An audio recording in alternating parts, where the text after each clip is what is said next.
welcome to another Friday episode of Hold the Mic, where facts matter more than feelings. Do us a favor, hit that like and subscribe button, and let's get into it.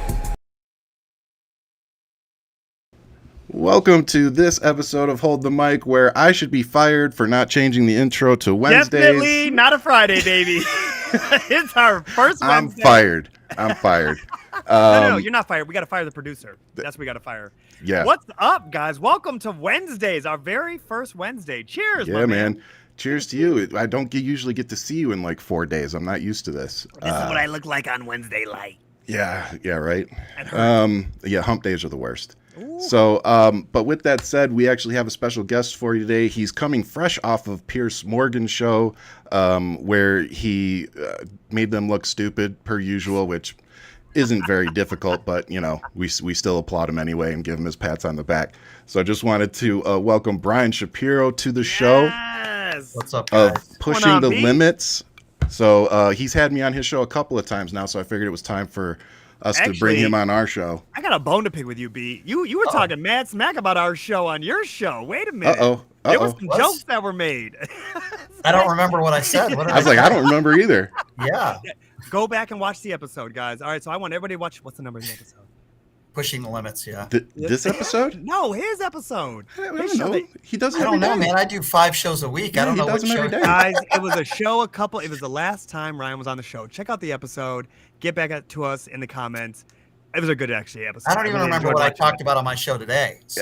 Oh, man. It's like, I don't know what. And I don't Ryan, know what I you're have to talking correct about. you. I'm not coming straight from the Piers Morgan show. I'm coming straight from my show. So this is my third show I've done today. Wow. There you go. I'm sorry. Wow. So he's The on his hustle's third real. show. I'm over here just procrastinating. This is only my first for the day.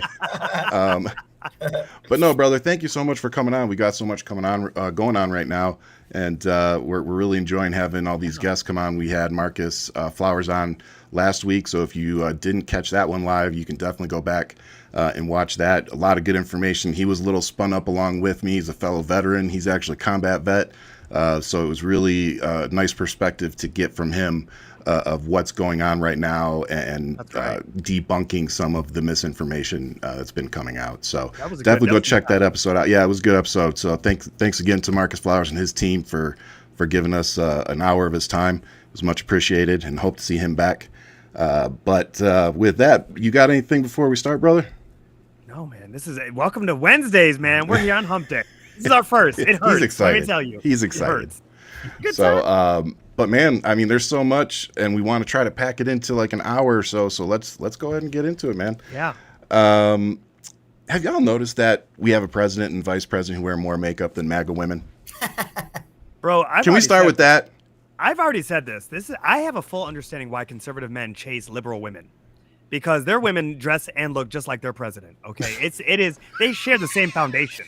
That shit is wild to me, but it is what it is. He does wake up wearing 8 layers of orange makeup he puts on in the morning, and his girdle with his hair transplants and his fake teeth. And he does look ridiculous. Have you seen what he looks like on the golf course? What the slob looks like on the golf course? It's bad. It's bad. I wonder what the pillowcase looks like, because Melania ain't sleeping in that bed.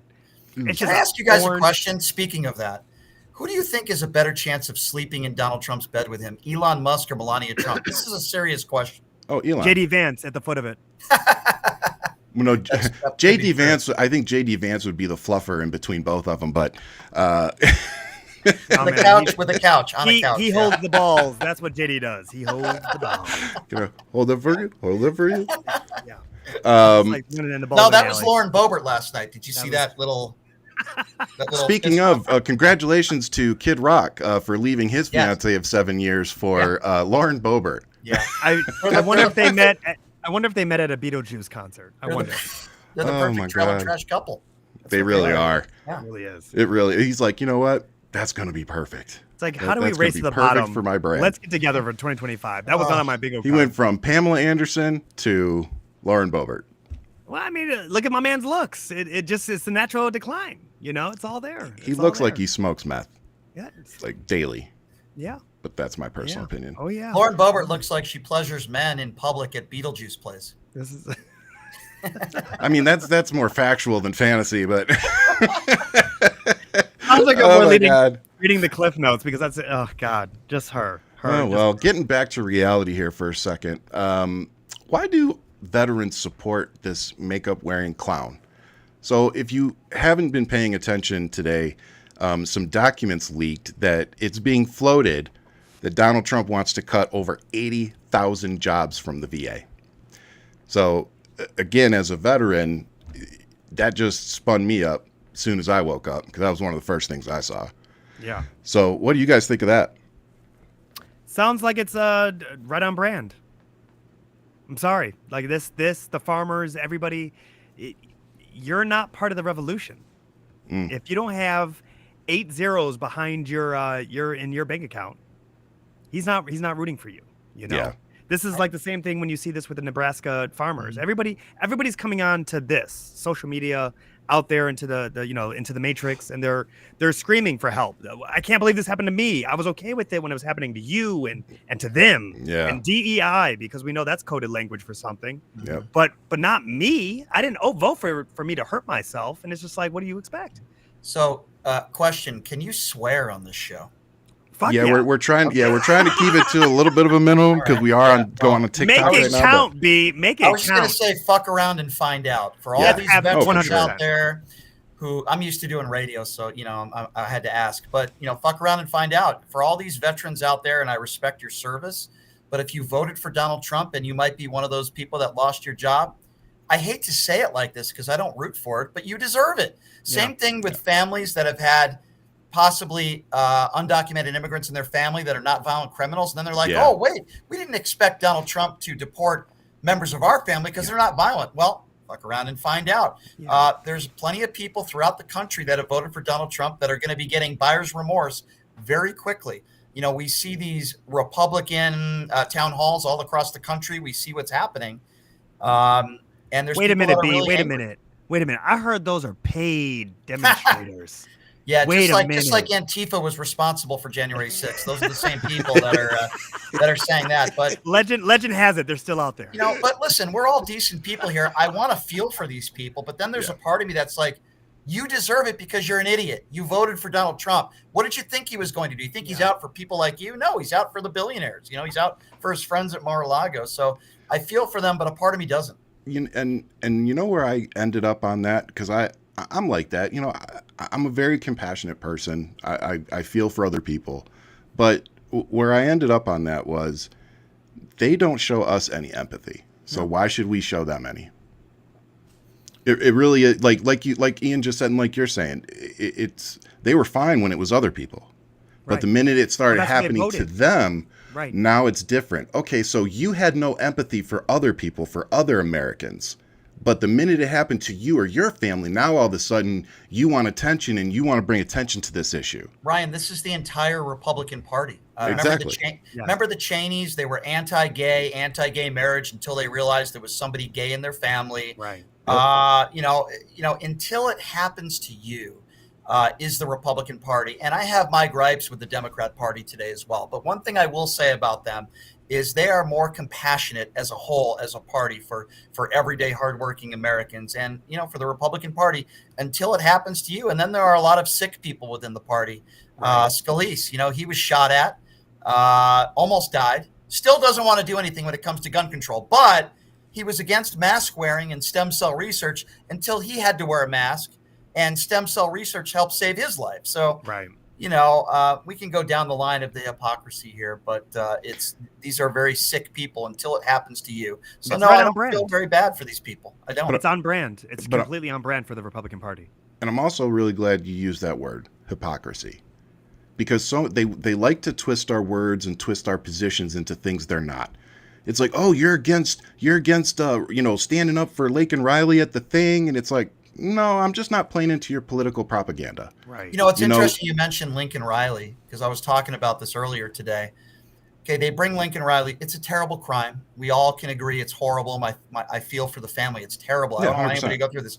But why don't they talk about any of the victims under the Trump administration that were victims of crimes, even almost exactly eerie and similar to what happened to Lincoln Riley. But Trump never talks about those people. He didn't invite any Capitol police officers that were injured on January 6th last night.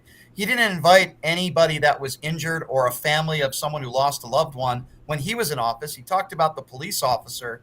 He went to that police officer's wake who was murdered. Terrible situation. Cops were murdered under Donald Trump as well. But he didn't go to any of those wakes. But he decides to go to one officer's wake. What made him so special from all the other ones? Very simple. It happened under Joe Biden. That's Thank it. you. That's the only reason. At a time where he needed the political capital. Yeah, Let me and it's sick. ask both of you, what did he do with the guy who got capped as Trump got shot at his rally? The dude who was a fireman who got shot in the head protecting his family in the behind him. He didn't go to any of that funeral. No, he didn't. And listen, the guy, God rest his soul, I appreciate his service as a firefighter, was a right-wing lunatic and a racist. But he didn't deserve that to happen to him. No. What I don't like are the far right. Oh, well, God saved Donald Trump. Oh, okay. Yeah. But God decided to, let's get rid of the firefighter. Right. So they're morons for doing that. And then the family still simped for him, too. Yeah. Well, listen, the guy didn't deserve that to happen to him. I feel for his family. He was not, I'm sorry, I respect him as a firefighter, but if you looked at his social media stuff, he was a blatant racist. He was a piece of garbage. Yeah, so I feel for his family. I don't really feel for him. I feel for his family. You know, they didn't deserve to see that. But, you know, how can you really feel empathy for just awful people? Racist, bigots, attacking the gay community, the trans community, minorities. This guy was your typical middle-aged white Donald Trump supporter. That's who he is. That's mediocre. Who he was. Very mediocre. But at the same time, Trump did nothing for this man. You know, he didn't show up for his. Well, he petted his outfit at the Republican National Convention speech. Did you see that? That was really bizarre. But no, you're right. You're right. He didn't go to that funeral. He didn't go to that. You're right. You're right. Yeah.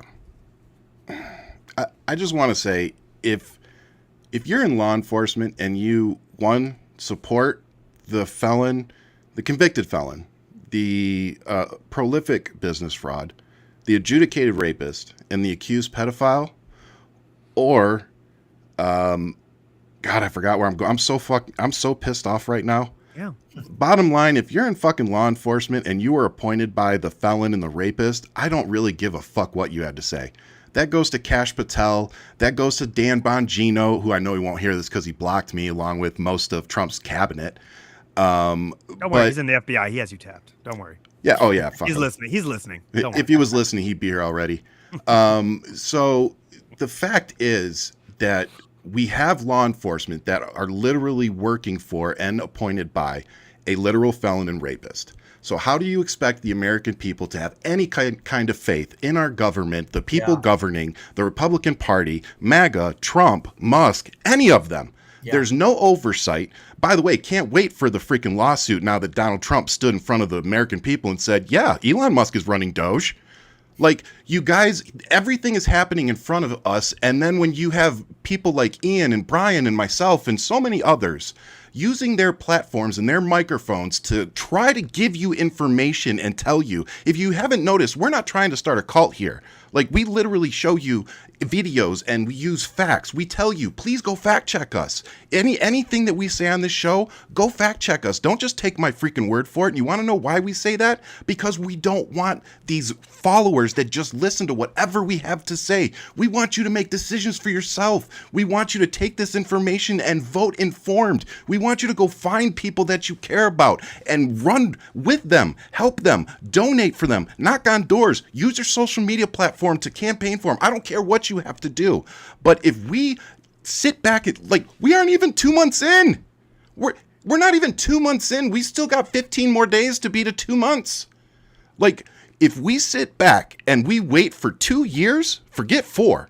If we wait for 2 years to actually do something, we're going to have to physically drag these people out. And I wish this was hyperbole or I was exaggerating, but I'm not. We're going to have to drag these people out of our White House and our government. He has literally appointed nothing but loyalists who, next time it comes time for him to leave office and he says he doesn't want to, they're all going to do exactly what he asked them to do. So like I've been telling you all, if you haven't armed yourselves, you better go out and do it now. Yeah, I agree. It's well said. I had a guy call into my radio show today who he literally said that he thought one of the reasons why Trump won is because I yelled too much, and I yell on my show too much. He said something like that. And then I asked him, I said, what do you think about pedophiles? Do you think pedophiles are bad people? He said, yeah. I said, then how would you describe a 55-year-old man that walks into a teenage locker room of a beauty pageant and sexually goes in there? On the Howard Stern show, he said he did it for sexual reasons. He did it because he wanted to see video of it. So I said, well, how would you describe a 55-year-old that wants to look at a bunch of 15-year-old girls naked? Is that a pedophile? He says, yes. Then I said, you voted for a pedophile. Yep. And he was in denial. He admitted that that's the behavior of a pedophile. So it bothers them when people like us raise our voice. That's angersome to them, but they have no problem with a man who they would vote for who wants to look at a bunch of teenage girls naked without permission. I mean, that's the point I made with him. I put that call up on my YouTube page today. I mean, it's crazy. It's crazy. And again, we've got court documents. Like, I don't just spout what I say without backing it up with some type of receipt. So that's why I always use my words very carefully. Adjudicated rapist, accused pedo, because that's what he is. Was he convicted? No. Was it withdrawn? Yes. Seeing what we've seen, was it very possible that it was what she said, that they were all getting threats? Absolutely.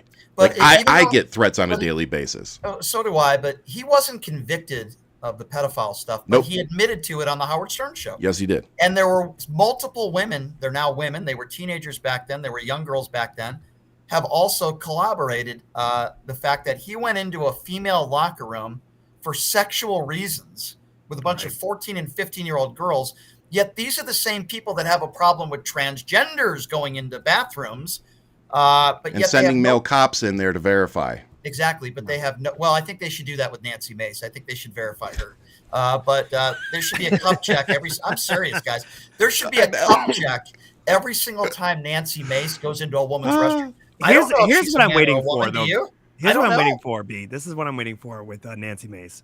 I'm waiting for the biggest burly man to walk into the women's bathroom and her get upset.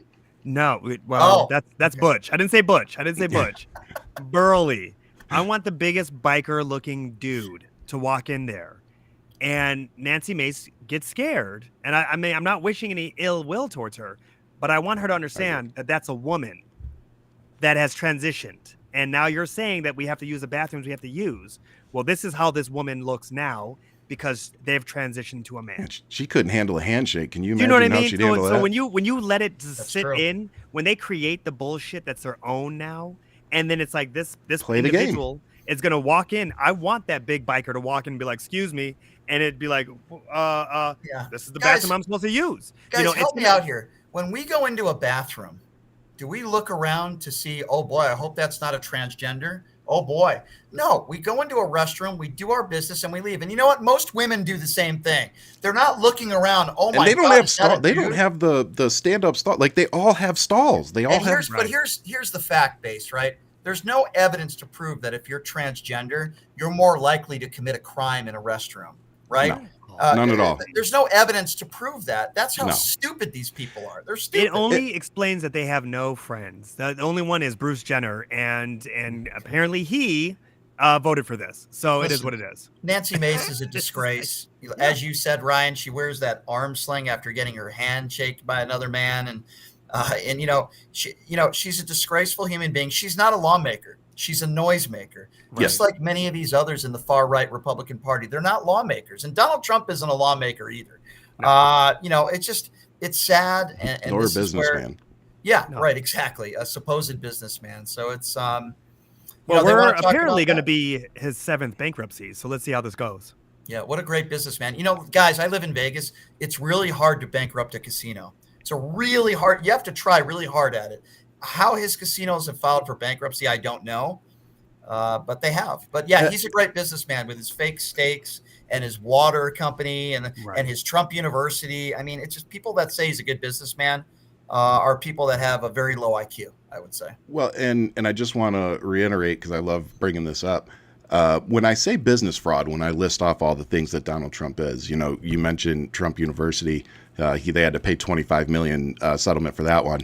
But I always like to bring up the one, it was either 1992 or 1994, but his dad sent a couple of lawyers into, I think it was the Taj Mahal at the time, and he had a $3.1 million balloon payment coming up on a loan, and he didn't have the money for it. So his dad sent in a couple of lawyers with about $3.1 million in cash to buy up $3.1 million worth of chips, only to walk out and never use the chips in the casino, which is a loan, basically. So yeah, they got caught with that one in '94. And did they go to jail? Did anything happen to them? No. They got a $30,000 slap on the wrist. Yep. So, again, time and time again, this man has gone into the system and been found guilty or had to pay settlements, and he still comes out the other side a viable candidate. Because and people that like is Pam the part Bundy, that I will never fucking understand. Yeah. People like Pam Bundy have protected him throughout all of this. Throughout all of it. Was it his school, the university, where he paid a $25,000 check to her, and then she dropped the case? I don't know. I think I heard some about that, but I'm not sure. Yeah. What I do know is that Pam Bondi, like many others in his administration, have been wearing the Donald Trump knee pads for a very long time. They're Trump apologists. They won't even answer a direct question like who won a free and fair election in 2020. Kash Patel is another imbecile. Robert F. Kennedy Jr., who now all of a sudden is saying, oh, okay, I guess it's okay to take vaccines now since we have this measles outbreak. You fucking idiot. You fucking moron. I mean, it just... I think that measles outbreak is a little worse than they're like, you need to get ahead of this. Need to get we have enough shit on our plate. You need to get ahead of this. Oh, but try this oil. There's always a caveat with that. You can take the vaccine. I'm not even kidding. He really said that. I know. He really said that. The vaccines, I guess, are okay, but try this oil. This oil might work, and it's being sold by a family member of mine. Try this oil. Sleep on a Mike Lindell pillow. That might work. It really is. It really is insane to witness just how insane 77 plus million Americans are. But that's it. Literally, if you do the math, that's only like a quarter of America. It's not that many people. But wait a second. The right wing will say it's a mandate. I got this today on Piers Morgan. It's a mandate. Really? It was one of the closest elections we've ever had in the history of this country. He won by about 1.4% of the popular vote, about 300,000 votes separating all the swing states. But somehow they say it's a mandate because he got less than half the vote. So was it a mandate when Joe Biden won? Was it a mandate when Barack Obama won? I never heard that statement from them then. No. I mean, can we touch on another thing? What is an illegal protest? January 6th. I mean, that's the perfect. Physical violence, destruction of property, threats. Obviously, you can't threaten people. But here's the thing with the MAGA Republicans, right? It's only a bad protest, or it's only not freedom of speech if we don't like what you're saying. There you go. Freedom of speech if we agree with you. But if we don't agree with what you're saying, then we're going to censor you. I mean, we use the term hypocrite all the time. They're the biggest hypocrites in the world. For sure. So we've talked about some of the we've talked about some of the ridiculous people we have in government, but we actually have a couple of amazing people that I hope we get to see climb the ranks very quickly, especially in the Democratic Party. And one video that I saw today that I want to share is from one of my personal favorites, and I think both you gentlemen will agree, Miss Jasmine Crockett from Texas. So let's just have a little look at this. To touch on something, because I know that many of you prepared for today's hearing by making sure that you got a little bit of information about immigrants and crime in your cities. Let me ask each of the mayors, just yes or no, have any of you been made aware of any immigrant that has had 34 felony convictions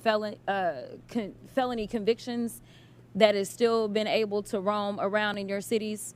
Anyone? No, ma'am. 34 felony convictions. No, from the immigrants. Anybody? I'm not aware. Oh, okay. Okay. I'm just curious because we are so concerned about crime, and I know that my Republican colleagues would never want anybody with 34 felony convictions roaming around because that could be a danger to the community. But I will move on. I love JC. Dude, I love JC. she is Spot on. everything that we need. Yeah. Yeah. Like It's- we keep talking about this party needing to be able to kick them in the teeth, and she's Yeah. doing exactly that.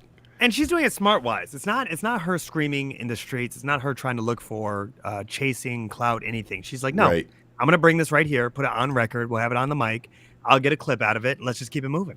Yeah. She's not.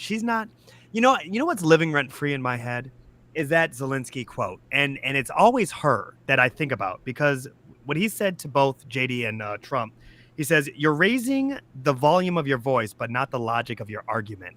That shit lives rent free in my head. Yeah. And I think about that because you look at the Marjorie Taylor Greens and all those on the right, Boebert, and it's like they're loud, they're brash, they're all this Nancy Mace, they're loud. But you look at Jasmine, she's just really she's cutting right through the noise, and she's going right to the point. I think too, of course I'm just, guessing and projecting my own bullshit, but I just watching my wife, I know black women have to work harder to get to where they are. It's just a fact. And I think because of that, it has given her a special tool to use that a lot of other elected officials just don't have. Right. She has that built into her because that's her life. She's lived that. So And yet these would claim people, DEI on her. right? They But would claim. you think you're going to get under that woman's skin? No. You may get her spun up because she's passionate and she gives a shit. Right. But you think she's going to go home and cry on her pillow because of something that these Republicans said to her? No. She No. was one of the few Democrats that left the speech last night in the middle of the speech. I give her credit for doing that. She's a strong voice. She's very intelligent. She's very educated. But I think her best quality, in my opinion, is she's willing to fight fire with fire. She Yes. doesn't put up with the bullshit.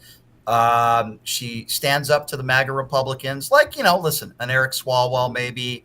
There are several others. Golden. There are several others out there, but we need more Jasmine Crockett's out there. You have to fight fire with fire. And listen, I respect Michelle Obama when she said, "When they go low, we go high." That might have worked 10 years ago. It does That's not work Michelle today. now. That's Yeah, not. that's not Michelle now. No. Yeah. No. It doesn't work today, and I think she knows that. Yeah. She said it. And Crockett is a rising star within the party, and I do appreciate her. Yeah. Yeah, and again, everybody, Michelle Obama has come out herself and said that does not work. She explained it very eloquently. Yeah. The reason that was their mantra was because they were the first black everything in terms of our government. They were the first black family. He was the first black president. She was the first black first lady.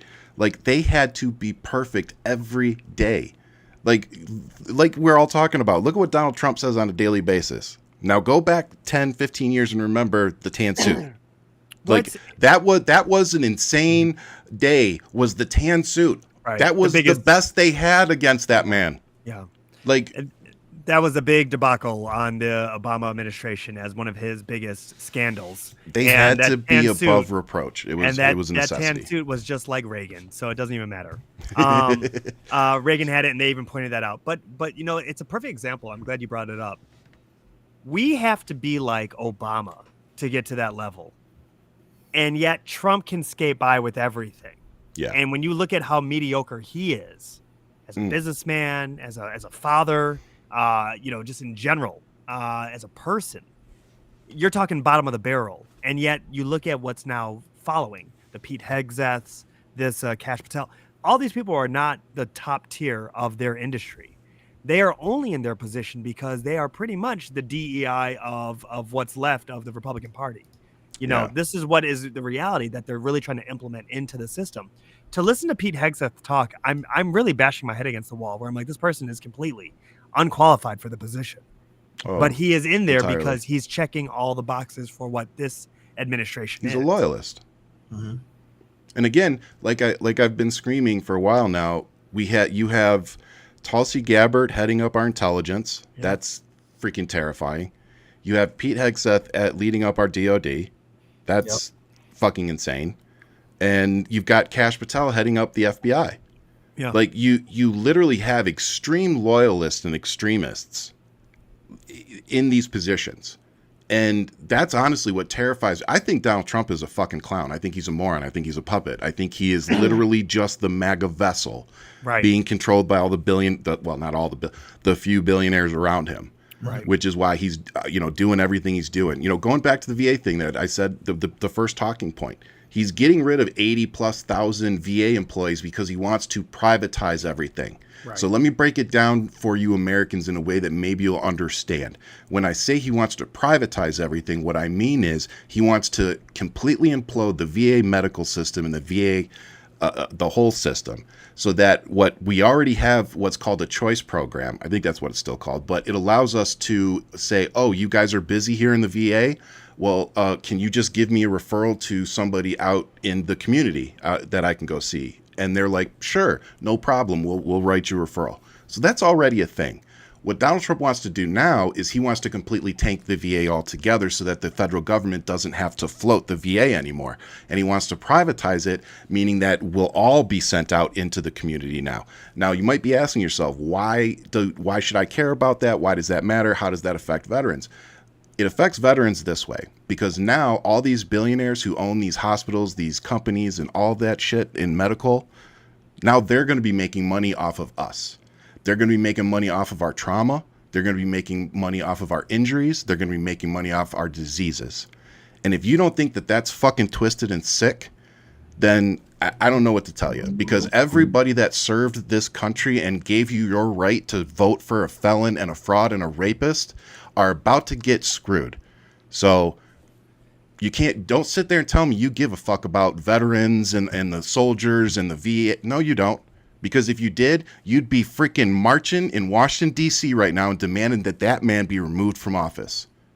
But since he owns law enforcement and the military now, pretty sure we won't be seeing that happen. Yeah. It's really eye-opening to think about where the Republicans swear that they are for the troops. And I really wonder at what point does that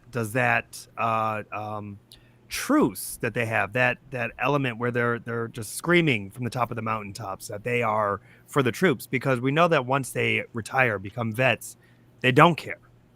And this is such a blatant attack on that trust. Yeah. Because you've given your body, you've given your mind, you've given your time to serve this country, and then it's like you come back, and it's almost, it's through history. When you looked at what happened to the black soldiers with the GI Bill when that happened, it's like you've done all this for us, but now that's it. We don't give a fuck. They don't care about the troops, because if they did, they wouldn't have put in place a draft dodging coward who calls them suckers and losers and says, I don't respect John McCain because he was captured. They don't care about women and women's safety. They claim they do when they talk about transgenders, but then if a woman gets raped or is the victim of incest, they think it's okay for them to have to drive 8 hours to another state to have an abortion. So they don't think that's okay. They want to press charges. Yeah, they want her to carry to term. Right? They want her to carry to term. Exactly. Making my point, it makes it even worse. So, they don't care about women and women's rights. They certainly don't care about our troops. There's no question about that. They're not pro-life. They're just anti-abortion. Right.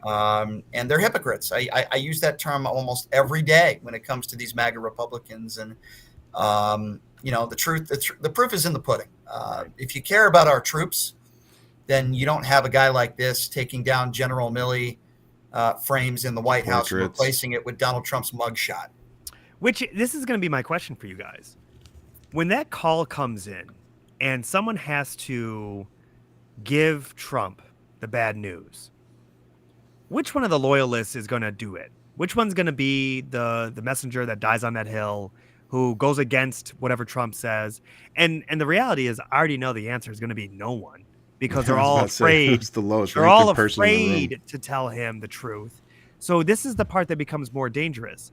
Trump is surrounded by yes men, which we all know is not a healthy situation to be in when you need to make the right call.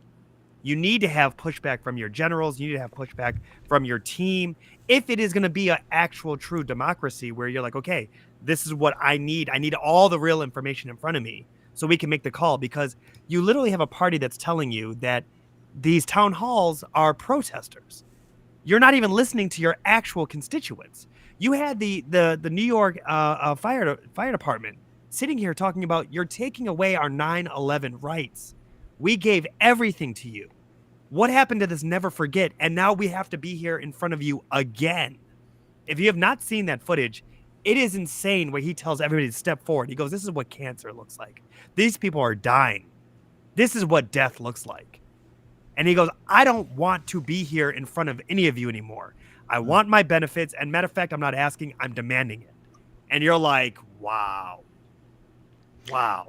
Well, I mean, we're dropping the ball even on this. Mm-hmm. Well, we're dropping the ball on everybody, you know, and I never thought that I would ever feel comfortable publicly coming out and saying this as a veteran. But if you're an American right now and you're 17, 18, don't sign up. Yeah. Don't sign up. It is not the same military that I served in. It's not the same military your parents served in. It ain't the same military your grandparents served in. And when you have leadership like this, you do not want to be in the armed services being put in positions to make decisions where other people's lives matter, knowing that if you do the right thing, you're going to be punished. You do not want to be put in that position. But more importantly, they are trying to screw veterans that are already getting benefits. They're literally trying to remove benefits from people that have already been guaranteed it. Now imagine what they're going to do to new troops. They are trying to find ways to make it so that they don't have to pay the legacy costs for our soldiers that they do now. So that's what they're trying to implement. And they're going to sell you a bunch of, I mean, they sold it to us, but they at least took decent care of us. Right. They don't want to do that in the future. So as much as I hate to say this, because it weakens our country, weakens our defenses, it weakens our military, but don't serve. Don't give your life to this country, because if anything, you're seeing how they treat you. Like, you are a number to them. When they give you that dog tag, like your social security number on there, that's the number. That's the number you are to them. They don't know your name. They don't know what you did for this country, and they really don't care. All they know is that they got to go tell your parents that you aren't here anymore. Yeah. And then they're going to say, who's the next guy up? Right. Because that's how it goes. So I just need people to realize the situation that we're in. Like, we can all sit here, crack jokes. We can sit here and trash the other side and call, which we should. We should call them out for all their bullshit. We should absolutely drag them. I'm not saying we shouldn't. But we also need to keep driving this very serious message home. And I'm going to say the same thing that one of the congresswomen said last night, holding up a sign. This is not normal. You're right. And then that right-wing douchebag grabbed it out of her hand. Yeah, exactly. This is not normal. But that photo is perfect. Trump Talking right about, there, and she has that. That's a perfect photo. Rep. Al Green being escorted out of the chambers is not normal. Yeah. We didn't escort Lauren Boebert or Marjorie Taylor Greene or Matt Gaetz or any of those people out when they had their props and were standing there screaming and pointing and interrupting. Right. Well, it's because we weren't in a dictatorship back then. It wasn't an oligarchy. This is definitely a dictatorship now, and you have to kiss the ring of Donald Trump if you're a Republican, or you're outed from the party. But you turn into a Mitt Romney or a Liz Cheney. He's got a strong arm on the entire Republican Party. But he wouldn't if the whole Republican Party looked at him and said, "Oh, you're going to fuck her over? Oh, no, we're not doing that." But they got to find a spine for that. That's why it's a cult. They have no spine. It's a cult. There's no way they all drank the Kool-Aid. There's no coming back. There's 2 or 5 or 10 of them. There's fucking millions of us. If we all told them to fuck off, they wouldn't have a choice. They would get up and walk away from their town hall like they're being told. Mm-hmm. That's the reality. They are literally hiding from their constituents, Ryan. Sure. Hiding. So that's exactly what they're doing. Because the constituents are showing up. And thank you for saying that, both of you. If you think that getting on social media and posting your shit and making your videos saying why you're upset and why it's affecting you and why you're pissed off, if you think it's not working, look, because it is. It's working because they're going and hiding in their freaking holes because they don't want to face you. They don't want to look you in the eyes and tell you and answer your questions of why are you doing this? Why are you allowing this man to gut our government? Why are you allowing a billionaire who has no official job title that has no oversight, no security clearance? Why are you allowing him to go into the Department of Defense's budget? Why are you allowing him to go into Social Security? Like, he's calling it a Ponzi scheme. Do you want to know what a Ponzi scheme is? It's building a crypto reserve or whatever it is that they're calling it. Like, they're literally investing in crypto, which is just riled with fraud. Like, my favorite right now is the Haktua girl. Like, that chick's in some serious shit for her meme coin fraud. So it's like, the government shouldn't be fucking with that. But here we are. Here we are. These people are literally going to gut our government. You're letting a billionaire who hasn't created fucking anything. He literally started with money. Like, go listen to his dad. His dad tells stories about, oh, when Elon needed money, they just went into my safe and left me an IOU. Did your parents have a fucking safe at home? Did you have the code to it to go in and grab stacks of cash anytime you needed it? Because I sure as fuck didn't. And then here's another question I got for you while I'm going off. Elon Musk and Donald Trump, one of the first things they fucking did was make sure that you can't telework anymore. They did an executive order mandating that all federal workers show back up to work and do five bullet points every week or whatever. So my question to you all, especially those of us who have kids. So if you were able to keep your kids home and actually raise them, while you teleworked at home instead of sending them to daycare, now you're not able to do that. You had to send your kids back. You have to go back into the work every day. You have to spend gas in your car every day, so on and so forth. My question is, why is it that Elon Musk gets to show up to work every day in a fucking t-shirt and a trench coat and shoes that look like he got at Walmart, carrying around his fucking toddler? Because you know what? Me and pretty much 99% of the American people don't get to do that. So why is it that this douchebag gets to do that and then dictate to us how we should work and how our job should work? And why is it that all of a sudden state rights don't seem to matter anymore? But when it was women's rights, we needed to kick it back to the states. But now anything that Donald Trump doesn't agree with, like illegal protesting is a thing now. Apparently we're just going to remove federal funding from schools for that to fuck over kids.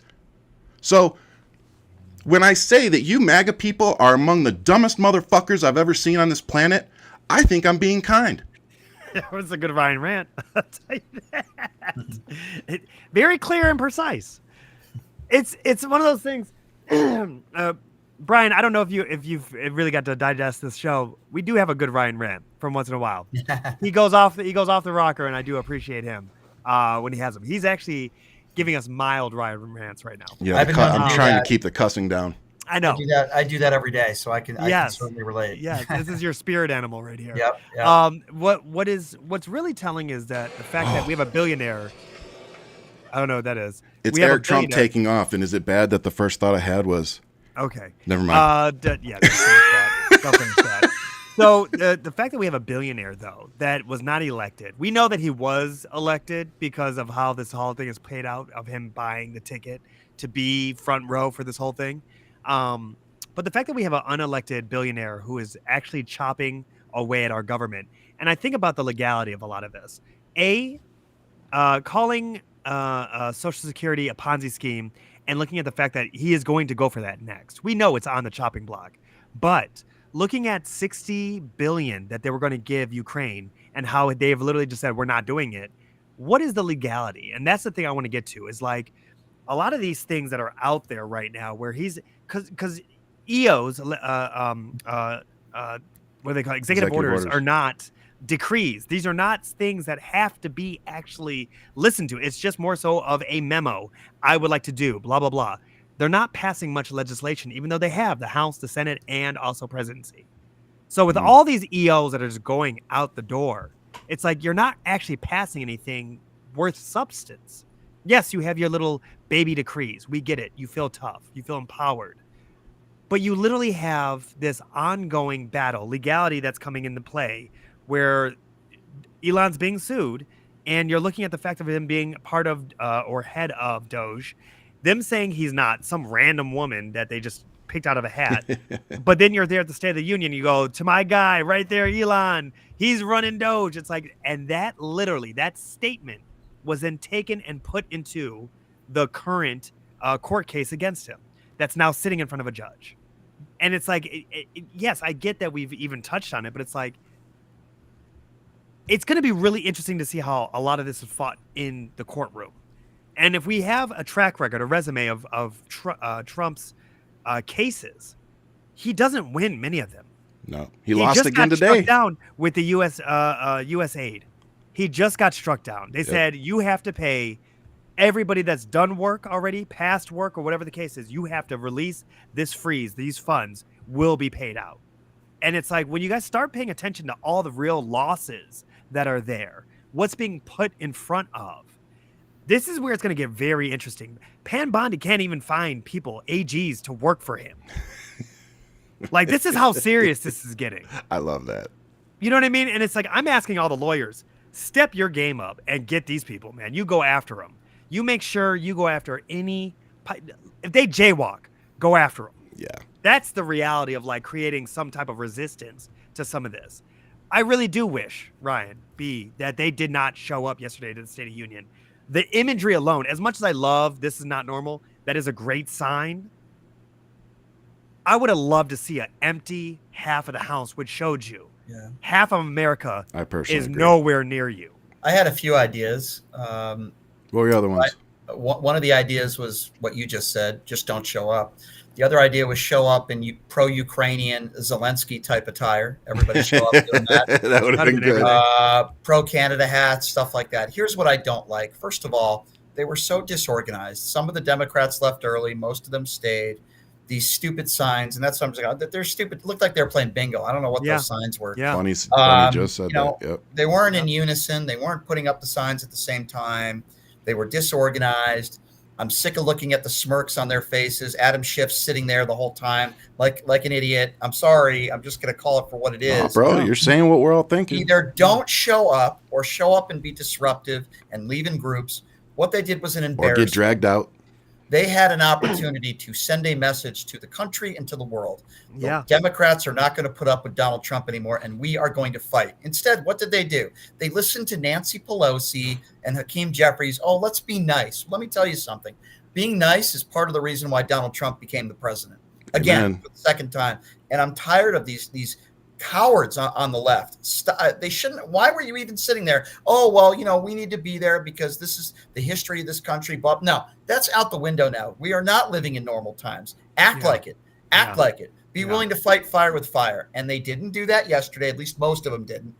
There were a few that did, and I give them credit for it. But most of these Democrats are spineless. They're cowards.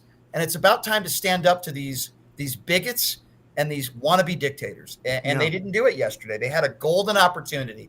And you know what Donald Trump hates the most? When he's not the center of attention. Right. Imagine if you had all these Democrats walking out and being disruptive. I don't know, every 5 or 10 minutes you had 4 or 5 Democrats getting kicked out of there and being disruptive. Right. The focus, even on Fox News, would not have been on Donald Trump. It would have been on the Democrats. Now, whether it be negative or positive, the focus would not have been on Donald Trump. It doesn't matter. Yes. It doesn't matter. And they didn't do it. They had an opportunity. They had a golden opportunity to do it, and they didn't do it. So I don't have faith in a lot of these Democrats. 95% of them. I have respect for some of them. Don't have respect for most. Yeah, when Hakeem is losing a little bit of real estate with me because of the fact that he said, like, we don't have any of the power. We can't do anything. And I go, you know what? That's not how you lead. But Hakeem would have been maybe the right guy for the job 10 years ago. He's the wrong guy for the job now. You need somebody tough. You need a Jasmine Crockett type. You need a Jared Moskowitz type. Golden, I think, is while he's not as brass, he's very intelligent and well-spoken. That's my congrandman. Yeah. I write to him a lot. Very intelligent guy. He doesn't respond. Oh, I'm sorry to hear that. Like, you don't even get the like. No, office I get the sense of money. You know who I got a response from? Janet Mills. That's who I got a response from. I reached out to her and said, "Thank you for what you're doing for trans." Jasmine Crockett's people have been great to me. She did my show a few weeks ago. She's going to come on again. But you're not her constituent. Yeah, but I'm a media guy. Doesn't matter. She's going on podcasts. No. But this is my point. If you write to your constituent, hear from them. Right, that's different. Goldman is my his constituent. I don't know really how that works, and obviously, if you're a constituent, he at some point he should get back to you. I don't know exactly. At least with the email, like, we've got your message. Thank you for contacting. That's how I am literally looking at this show. If this show blows up, I'll know by Goldman reaching out to me and be like, "Hey, Ian, how you doing?" I'm like, "Finally, we fucking made Mr. it." Sherman, we right. saw your video. Hello, Mr. Sherman. Listen, I have a lot of criticism for the way Kamala Harris ran her campaign. In Las Vegas, if you kissed the ring of Donald Trump, it didn't matter whether you had 6 or 7 listeners, he would do your show eventually. Yeah. I begged them to get me Kamala on the line for 10 minutes, and they wouldn't do it. Now, that's not Kamala's fault. That's the fault of her campaign and the people that were running her campaign. Was ran by? Biden's people. Yeah.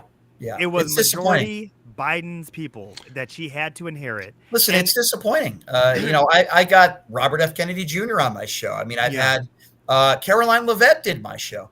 Kamala's people did get me, some good gets, but it wasn't Kamala. It wasn't Tim Walz. And I said to myself, this is part of the reason why she lost. She lost the younger vote. Not her fault, her campaign. And what you're talking about is a lack of communication with some Democrats within the party. Donald Trump did a lot of shows, man. He did a lot of podcasts. Yeah. And she did not. Her not doing Joe Rogan. And at the time, I think, if I recall, I thought it was actually the right choice at the time. But now, retrospectively, I think Ian was right. She should have done the show. Yeah. I said that from the beginning. I said that. Yeah, I don't think I did on the Joe Rogan. I think if I remember correctly, I was like, yeah, why give him the whatever? But retrospectively looking back, that was a bad choice. At least somebody liked it. At least give him Tim something. Yeah. And did I hear Tim Walz right on a podcast the other day saying that he's considering running for president? Are you fucking kidding me? You had your chance, dude. You're a nice guy. I respect your service. Get out of the way, okay? Kamala Harris, if she wants to run for governor of California, fine, let her do so. But can we just stop the nonsense here? We need better candidates. She's dropped out for running for governor, and she's looking at 2028. Oh, that's a joke. Okay, guys. Yeah. Women. That was my response. I have no problem with a woman becoming the president of the United States if she's qualified. Okay. Nope. But let's be honest. Women are. And this is coming from Kamala voters, by the way. I think everybody out here voted for Kamala, right? Sure. Okay. Yep. So we're saying this is up so people visually can see that. Yes, we did. Yes. I voted for Kamala. I would do it 100 times over again against Donald Trump easily. Yeah. That being said, I got to co-sign what Brian's saying here. Step aside. There are better. And by the way, there are too many people in this country that are not willing to vote for somebody if they're a woman. Now, I'm not one of those people. You guys aren't. But they have to take that into account. Give it a rest right now. Vice president, sure. But, I look at a Josh Shapiro, Jasmine Crockett ticket, something along those lines that'll get people really excited. You know what's going to happen? It's going to be Cuomo of New York. I'm making a comeback. Mistake. That's a horrible mistake. Well, that's what happens when you set the precedent of electing a fucking felon. He's like, shit, I can come back now. Just get ready, you guys. I'm telling you, Cuomo's coming back. I'm changing things. I'm going to tell you something. They better start thinking about this stuff right now. You got the midterms right around the corner. They're not. And they're not going to because they're going to be too busy playing damage control the whole damn time. And this is if anything, pay attention to how the Democrats handled, like you said, this State of the Union. They were not connected. They're not the same messaging. They're all doing their own thing. They're all trying to figure out how they can steal the limelight from. And yet we're talking about the one that had the sign, right? I don't know her name, but she had the sign that said, "This is not normal." That imagery stands out. It's a quick shot of just Trump turned sideways and her with that sign before someone snatched it, like you said. But the fact that they're not in unison, the fact that leadership wanted them to just sit there and not make a sound, and it's like, why? Why do you want to be? Might as well just not show up then. That would have been perfect if you guys all sat down and then listened to him, "Welcome America," and everybody just stood up and walked out in sync.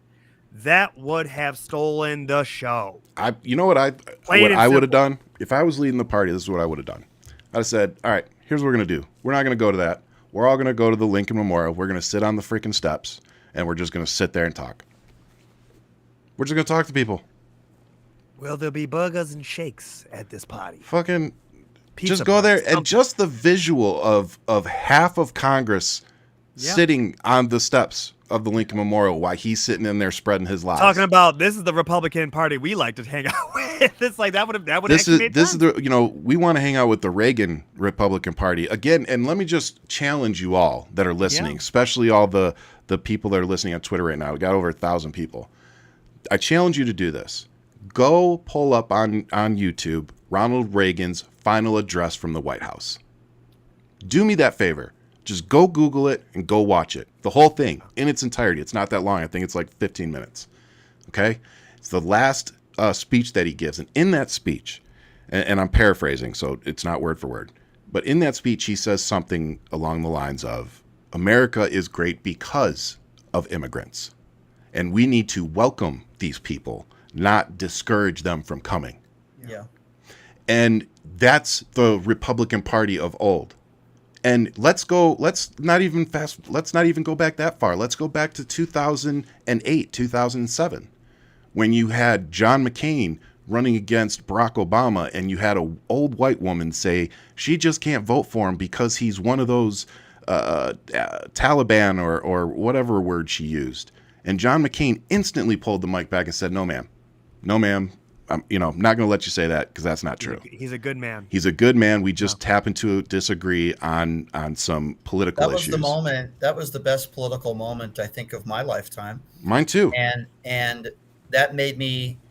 It's not that I didn't. Besides want to vote Obama getting elected, maybe, but it's not that I didn't want to vote for Obama. I just said, even though I can't stand Sarah Palin, I said, you know what, I'm going to be okay if John McCain wins. So I didn't vote for either of them because I would have been okay with either of them winning. Yeah. That moment. I just gained so much respect for John McCain. I already had a lot of respect for him. Even a guy like a Mitt Romney, who, by the way, I was right about him too. While I disagree with him probably 99% of the time on the way he votes, he's not a horrible man. No, he's not. A decent man. No.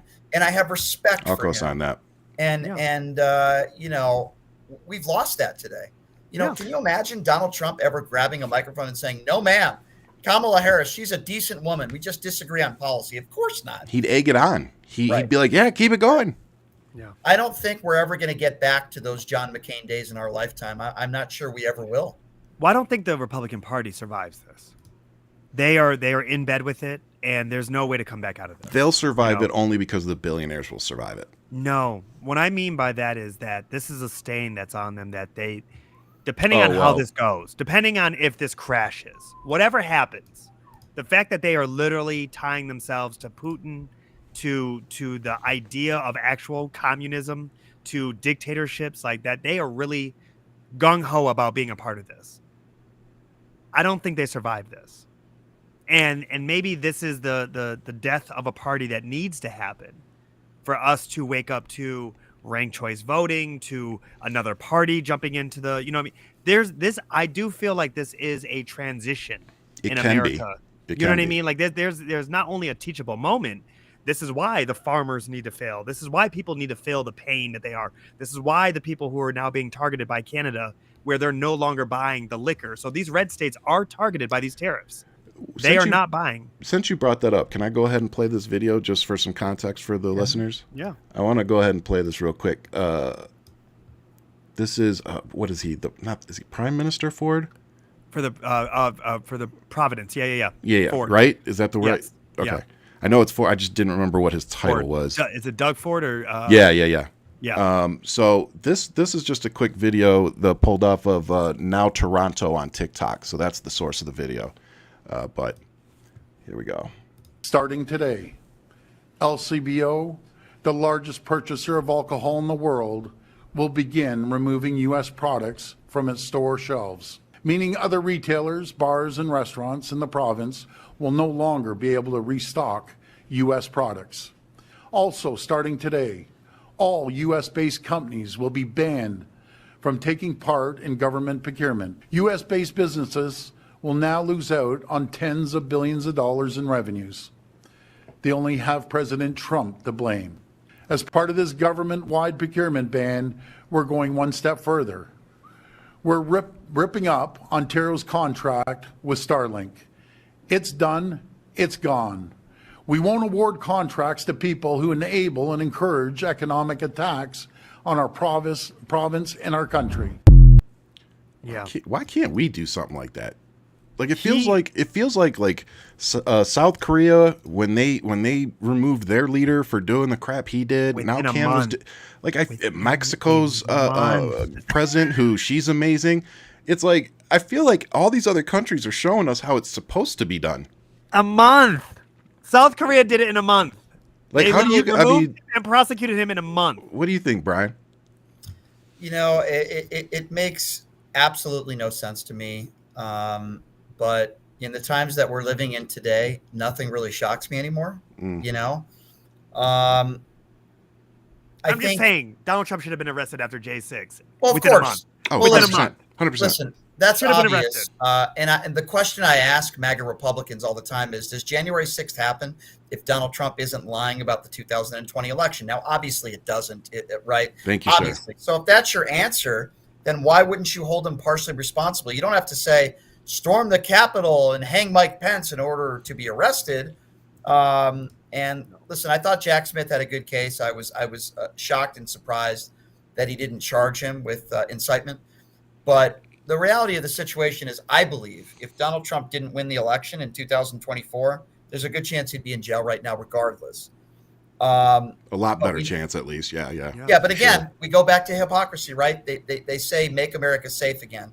So is making America safe again pardoning a bunch of January 6th insurrectionists, some of whom beat police officers with their own batons?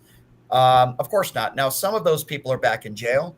One of those people got into a gunfight with cops and was killed. So whenever they tell you we need to make America safe again and we want to deport all these illegals, just remind them about January 6th. They're fucking hypocrites. Right. Yeah. But I always say this too, Brian, is that there was a lot of police, off-duty police at J6 fighting their brothers. Oh, for sure. Military veterans too. Sure. Yep, You know, yep, like yep. like when you think about who actually was the cast and crew, it really makes you just sit here and go, protect and serve. And then Like, when that you means realize nothing that, to you. and then when Right. you realize the Supreme Court has come out and ruled that police officers have no duty to protect us, the citizens, but it's more Yeah. about protecting property. Right. That makes it even more terrifying. Well, they weren't protecting that Capitol, now were they? And just because I don't want to get dinged for misinformation, the January 6th guy technically didn't get into a gunfight with the guy. What he did was he ran back to the car and he grabs his gun and says, "I'm going to shoot myself," because he didn't want to go back to prison or have it mess up his pardon. And the cop did what he had to do. He backed up. Hold And that thought. as soon I'll as you do got it it, for you. I mean, you go grab a Honestly, that gun. was The somebody that cop was can't very- sit there and be like, "Oh, let me sit back and make sure that's what you're going to do with it." Somebody Like, that was very Yeah, mentally himself. disturbed. Yeah, Obviously. clearly. Somebody that would storm the Capitol and believe what Donald Trump has. And he literally and he says that to the cop, and the way the cop was like, "Oh, really?" Yeah. Yeah, and honestly, I feel bad for the cop because now he's got to live with taking a life. Sure. It was supposed to be just a traffic stop. Just to That try, was like all supposed he was being so cool to the guy too. Like he was like, "Okay," and he's like, "Unfortunately, you've reached a felony status now, and I have to take you in." Right. Like he wasn't being a dick at all, and it's like, No. and it just escalated like within seconds. fast. Like it was like 3-5 seconds, and next thing you know, he's shooting them. So Yeah. it's just insane. But the point doesn't change that you're trying to make, Brian, which is all these people he's let out violent criminals before when he let out 5,000 Taliban, and then some of them ended up helping kill 13 soldiers in Afghanistan. Right. But let's not talk about that. And then you look at, what was it, 1,500? Was it 1,500 you let out from January 6th? Oh, yeah. Yeah, it was about 1,500, and I think about 600 of them were violent criminals. Like, imagine if Biden had let out violent criminals. Did he that I know of? I mean, I could, maybe he did, and I didn't. I missed did it. a couple. He let go of a lot of people who had misdemeanor for drug offenses for weed. Nothing. I don't count that. Nothing. No, but I'm saying nothing compared Nothing to to this. this extent. I don't No. like pardons in general anyway. I think it gives the president way too much power, but nobody's I above the liked law. it when they used to use them for, shit like that, like, Right. stupid weed offenses. Like, I never had a problem with that. But, now you're seeing, like, you're definitely seeing it being abused. But here's the thing: we had this on the show the other day, and Ian and I disagreed with the guest, and they said that they didn't like Biden pardoning Fauci and all of that. Preemptive pardons. Preemptive pardons, and I'm like, normally I'd be like, yeah, I understand that, but in this instance, we see why they had to do it. Like Right. they're so upset that they can't go after him. This They're is not literally normal trying time. to overturn That's the right. pardon. They're trying to find a way around it because they know that it's such big red meat for their political base That's that right. they have to try to accomplish it. And it's like, so I understand why he did it. And I'm actually kind of glad. This dude served this country for over 40 years working for multiple presidents. He's worked for the American people. He's 80 something years old. Shut the fuck up and let this man retire and go enjoy whatever is left of his life. Jesus Christ. Right. Agree. It literally would have been just a circus. They would have been trying to parade them around in the court system, dragging it out. And it's just one of those things where it's like, this is not that serious. Even with Hunter, was never an elected official. So like, why are we even playing this game? So let me ask you this, Brian. Do you think that Donald Trump still would have issued the pardons that he issued even if Biden hadn't done those pardons? Well, yeah, 100%. Because for years, Donald Trump has been saying that he was going to pardon those individuals way before Joe.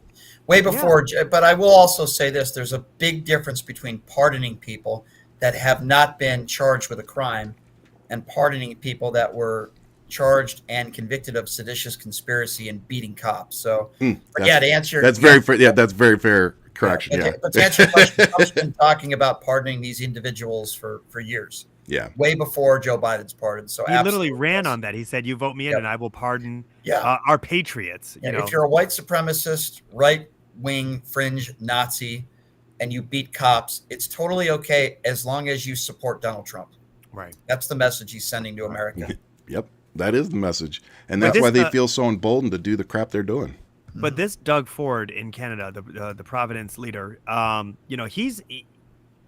was masterful. We're in New York, right? I'm in New York. We're from Detroit, Ryan and I. When you look at what his connection to those being Doug Ford's, he can shut off the power to these sources. We don't realize how connected we are as a continent within each other.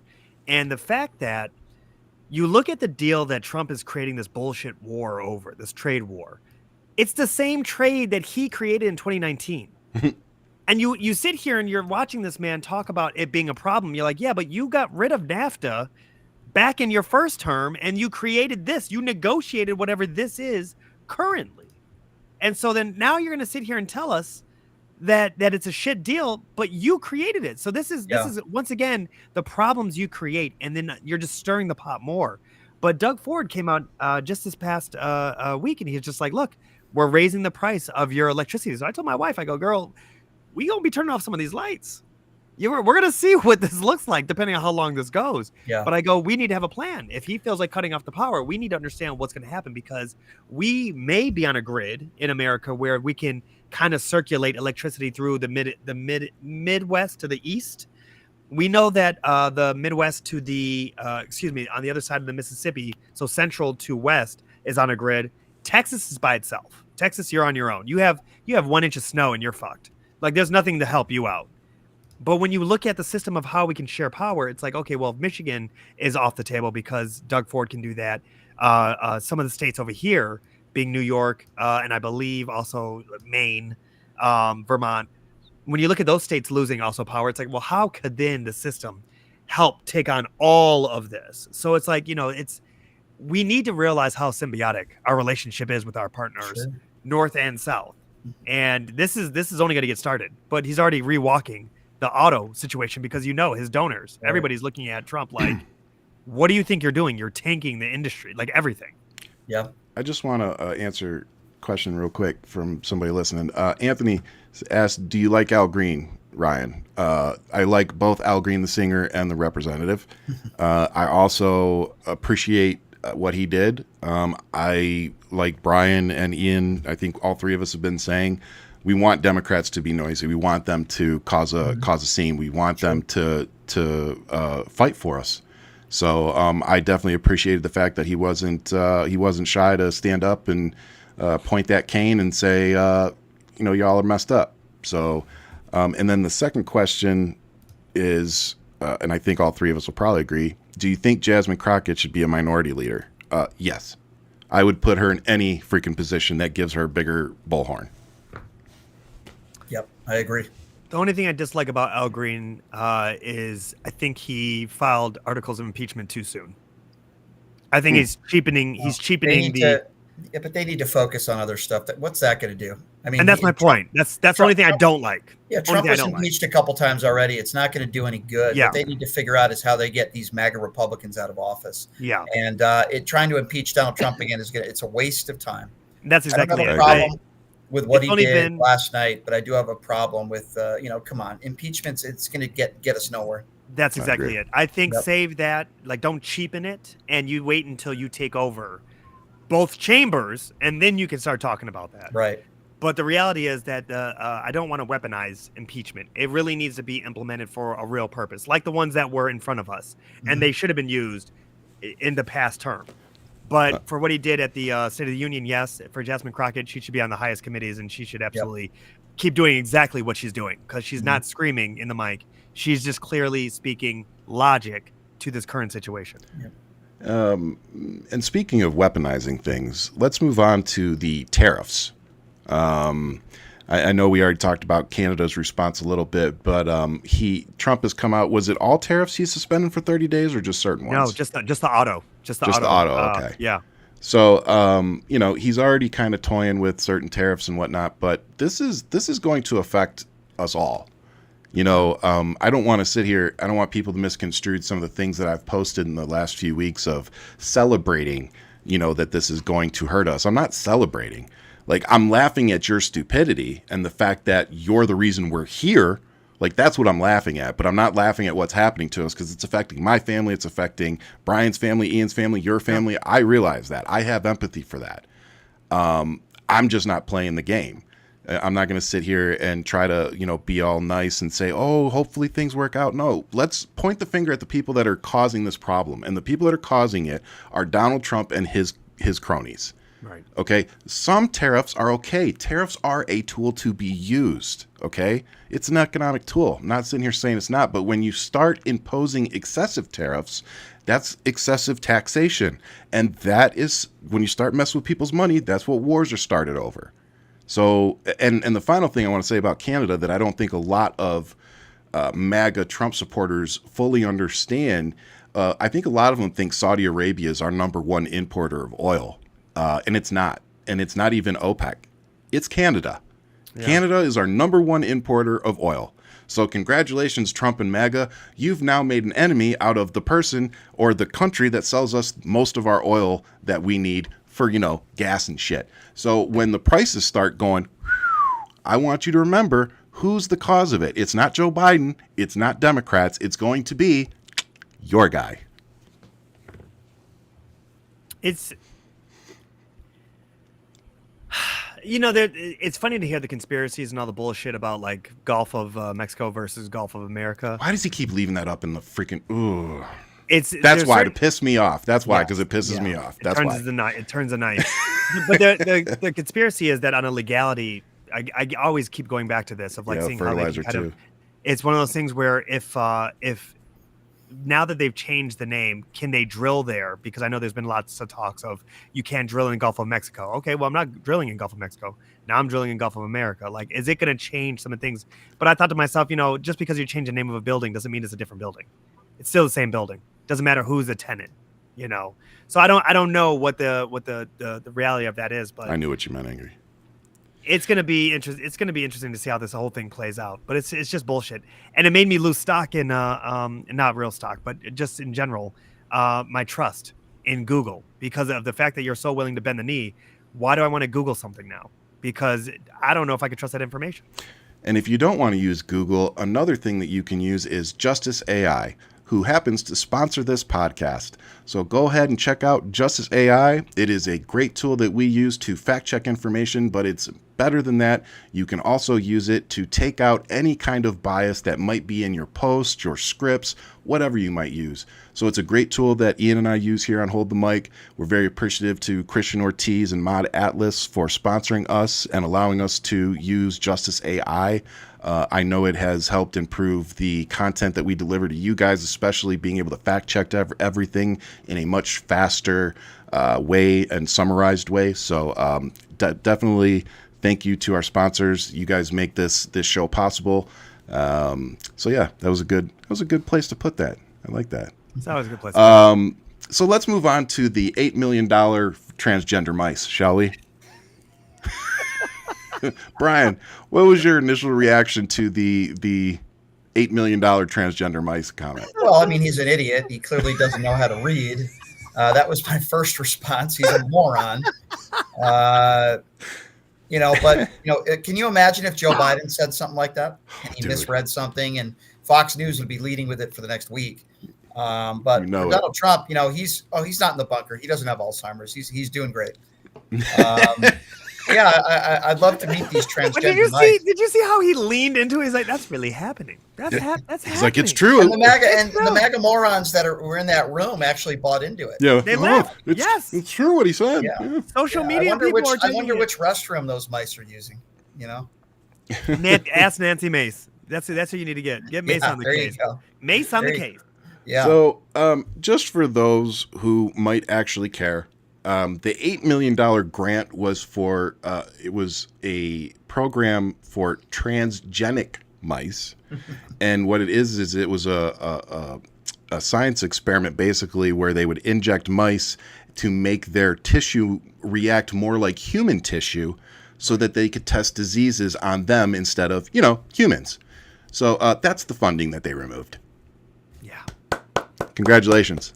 Protecting humans with science, and they think it's transgender mice. Yep. And that's because there's Next they're going to like, be protecting the mice. You know what I mean? There's children named Big Balls who are doing these sweet mother of God. audits that are finding everything. So it's when you lose your job or I don't know, your child's cancer research because Big Balls has deemed it waste or fraud of government spending. Let that sink in. You shake your head. You can't make this up.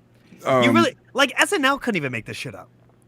Our friend Jason here said the oil companies are already drilling in the Gulf where they want to. Change the name isn't likely to increase that part.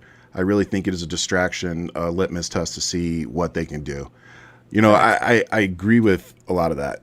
I think a lot of this is just what can we get away with? What will the followers love? What did renaming this do? It did nothing. It did nothing but make the MAGA people go, oh, look how strong he is. It showed Google is in well, bed that with too. Trump. It's the heavy hitters. It showed that these people are loyalists. That's what it showed. Yep. Agree. This is the part where we started looking at it being more of an oligarch than anything else. Yeah. Those main people sitting on stage that had nothing to do with government and were showcased like trading cards. Look who I have here. When you have Zuckerberg just staring at breasts on stage, on the world stage, you're just like, this is what's going on. Do you know what I mean? Like, it's just like, this is the best we got. But yeah, oligarchs. It really is insane to see where America is. You mentioned it already, and we need to get Sarah back on here. We had Sarah Higginbotham on the show a while back, and we want to bring her back on to talk about ranked choice voting. Yeah. She's done a lot of advocacy work and work in D.C. on that. So that's a conversation we definitely want to have because, look, my brother-in-law is from another country, and he tells me all the time of how their political structure is there. And he's like, we have 8 to 12 viable parties every election. He's like, we never know who might get it. Like everybody has a pretty fair shot. He's like, yeah, the top 5 or 6 parties maybe, win more than others, but still, there's still more viable parties. Right. Like we literally have one or the other. It is the most insane thing. Like we're supposed to be this country that is better than the rest, the best country in the world. Well, if we are, then it's time that we evolve. It's time for us to evolve our positions. It's time for us to evolve our politics, our government, how we run our elections. Like we see it's broken. It's been broken for over 2 decades now. 2020 was the first time we really saw it rear its head where it was like, the popular vote isn't meshing with the electoral vote. And, this is interesting. And then we go on to Republicans winning electoral college, but losing the popular vote by millions. Right. So we need to get serious about how we fix this problem. And the way we fix it is by creating a way that removes this 2-party system, because it's too easy for the billionaires, the rich people, and the people with all the power to come in, take over one or the other, and just cause this mass issue. And then the only people that are getting hurt are us. You know, this big tax break that just came out, go look at the graphs for that. It's you, me, Brian, Ian. Our families are the ones getting screwed here. Yep. And the people getting the biggest tax breaks of all, of course, are Trump and his buddies. So, again, I don't know why 77 plus million of you thought that a convicted felon and a prolific business fraud and an adjudicated rapist and accused pedophile was somehow going to be a good person to run this country, especially after the first 4 years we witnessed. But for some reason you did. And that's why I am going to put my foot in your ass for the next 4 years or however long this lasts. Hopefully it's going to be shorter, but it is what it is. I was hoping you would have done the Major Payne. I was just really hoping just to show my age. Just to show my age. Yes, I'll put my foot in your ass. That's what I was hoping you would do it. But here we are. Gotta love the Wayans. Gotta love them. And again, this stupid speech, he disparaged DEI policies and called them divisive. Now, I challenge anybody that didn't go watch this. Go watch his little 90-something minute ego speech and tell me how divisive it is. Because I didn't see any time in there where he called for all Americans to come together and get an agenda done or stop a war or whatever. All I heard were more political talking points and bullshit. It was a rally speech. It was a rally. Yep. We went to a Trump rally. Yep. But I will ask you guys, did you guys see Alyssa Slotkin, her rebuttal? I did. Yep. And I promise it was not a weird rebuttal in a kitchen. I will say that right now. Yeah. It's an upgrade right there. She's from Michigan. Really proud to see Alyssa Slotkin. Ryan, I think you would like it. I would say go check it out. And she even said she actually is fighting on her own, right? She's fighting like a woman from the suburbs fights. That's what I expect. And she made her solid points. And she was like, look, I'm going to keep this a lot shorter than whatever we just watched. I was like, okay. She's starting with some speaking with her chest. She said she has something to say. And she stayed on target, and she was real precise. Ryan, if you don't know anything about really Alyssa Slotkin, I would say check her out. I don't, actually. You should check her out because she's actually ex-military. She breaks it all down in her speech, and she lets you know who she is. Yeah. If anything, it's a great way for her to also show that she's elevating like Crockett, like AOC, but she's not the squad. She's just a different type of beast coming out of the camp. Mm-hmm. Okay. But yeah. I would encourage everybody to go look at her rebuttal. It's actually solid. Yeah, I didn't see it. I'll have to go check it out. Yeah. The last couple things I want to touch on before we wrap up the show. I really want to talk about this Social Security lie that they keep pushing. If you guys haven't Ponzi scheme? Well, that's what Musk is pushing. Right. But they keep pushing this, there's people who are aged 150, with Social Security numbers getting benefits. Yep. So let me start with, for those of you who don't know, Social Security was started in 1936 when the Social Security Act was signed by FDR in 1935. And then it went into effect in 1936. So if you do the math, it hasn't even been 100 years since Social Security went into effect, which means that our government has only been issuing Social Security numbers for 80-something years. Okay? So when they say that and people believe it, it shows how absolutely fucking stupid you are. Because you don't fact check anything. You don't think for a second to go, is the program even that old? Math ain't mathin'. Like, how are you going to have 150-year fucking Social Security numbers when the damn program's only been around for 87 years? That's right. Like, come on, people. And then you want to look at people like Brian and me and Ian who do our shows and try to bring out all this information, and you say, we're the problem. No, we're not the problem. You're the problem. The fact that you voted for a fraud thinking that he was going to represent you. The fact that you voted for a dude who shits in gold toilets thinking that he was going to care about your job, your 401k, your family. He doesn't give a fuck about his own family. Well, I'm going to push back on you on that one. I don't think this is Trump. I think this is Musk, man. Which part? The Social Security? Social Security, everything. But this I don't is think the it's biggest. No, I agree with that. I don't think it's just Trump. When I say this, the fact that we have an unelected billionaire who is making decisions while also getting paid billions in all the same subsidies that he's over here cutting for all these other saying, industries. I don't want money. I don't want a paycheck. It's like, yeah, you're getting billions from us already. Starlink is over here now getting connected to FAA of contracts. You have It's insane. You have, which we all called out, mind you, a lot of The us, NASA contracts.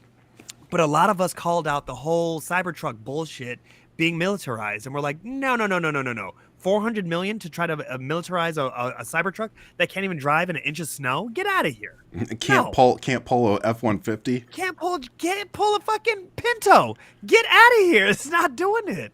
But when you look at it and you wonder to yourself, you're like, well, why is Doge not looking into your own contracts? You know, when you look at the grifting that really is existing right now. So for him to really try to chop up Social Security, and then again, these children who are to be auditors, they can't even count that much. I'm sorry. Well, again, how are you going to have a bunch of, hackers basically running this thing? If I'm going to be trying to find, fraud, waste, and abuse within accounting of our government, I might hire at least a few forensic accountants. Like, honestly, I'd be okay if he hired a few hackers or whatever to, break through, to do whatever they do, because I'm sure they're very good at computer skills. I'd be okay with that. It's the fact that you don't have not one forensic accountant on that team. I feel like Cyber Ninjas did more with forensics and with auditors. And it took them almost a year. Like, you people think that magically in fucking 45 days that they found trillions of dollars in fraud, waste, and abuse? Because if you do, I've got a very large bridge in San Francisco I will love to sell you. It's pretty simple. Fraud, last I checked, is a crime in the United States of America. How many people have been convicted in the last 6 weeks? Have they sent any referrals to prosecutors? I was about to say, they haven't even sent referrals. Fraud is a crime. But every single time Caroline Leavitt, that evil witch, that's what she is, a fake Christian buffoon who's married to the Crypt Keeper, every single time she speaks, okay, it's true. I mean, she's in her 20s, right? She's 27 and he's like 27, 60. and she's married to a guy. She's like the Anna Nicole Smith. She really is. God. That's how she's a DEI hire. She's a straight up DEI is. hire. And every single time she says the word fraud, well, where's the crime? Yeah. Who have you referred to prosecution? Right. Who has been arrested? Yep. They haven't arrested one person, but they claim there's all this fraud because they are all lying. Yeah. I mean, that's really what it comes down to. So Caroline Leavitt, if you have an issue determining what fraud is, just look at your boss. Yeah. That's a 34-time convicted felon. Ryan, how about the money that she stole when she ran for office? I forget how much was it. Funny how that story, a couple $100,000. It's funny how that story just hides, right? That's a good Christian, somebody who steals. But again, money. It's always the frauds, the sexual predator. Like they all find stick each other. together. They all find stick each other. together. They do. Nobody wants to talk about the Epstein files that came out and how Trump's name come out on those logs. How many times? Yeah, no It just kidding. is what it is. Yep. So But go ahead. with what you were both touching on, why did also Doge just delete a lot of their findings from their website? Because they're all bullshit and people are You know what I'm finding it saying? out. Because everybody's actually looking into what they're saying. Fact checking it. finding. They're not just taking his word for it, and they're catching him time and time and time again. Yeah. Like, and by the way, just to keep if you want to talk about Elon Musk and fraud, if you were going to go to a company, any company, 'cause let's just say a car company, and you walked into, let's just say a Chevy dealership, and you said, "I love that Chevy Silverado," and you bought it, and then you drove it out, and 54 miles later, the damn thing stopped working completely. You tow it back to the car dealership and you say, you know what? I don't want that one back because the parts are going to cost, it's going to take 4 months to get the parts. So how about you take that back as a trade-in and I'll upgrade to this truck and I'll spend more money. Now, if the dealership looked at you and said, I'm sorry, Chevy doesn't allow us to take back trade-ins of that particular truck, what would that make you think as a consumer? Would that give you much faith in the product if the company itself won't even bring it back? Not even after 100 miles? Because that's exactly what the fuck happened. A Cybertruck was driven off the Tesla lot. Dude drove like 50-something miles. The freaking thing died. He had it sent back to the dealership. They said, sorry, it's going to take us like 3-4 months to get the part. He said, no problem.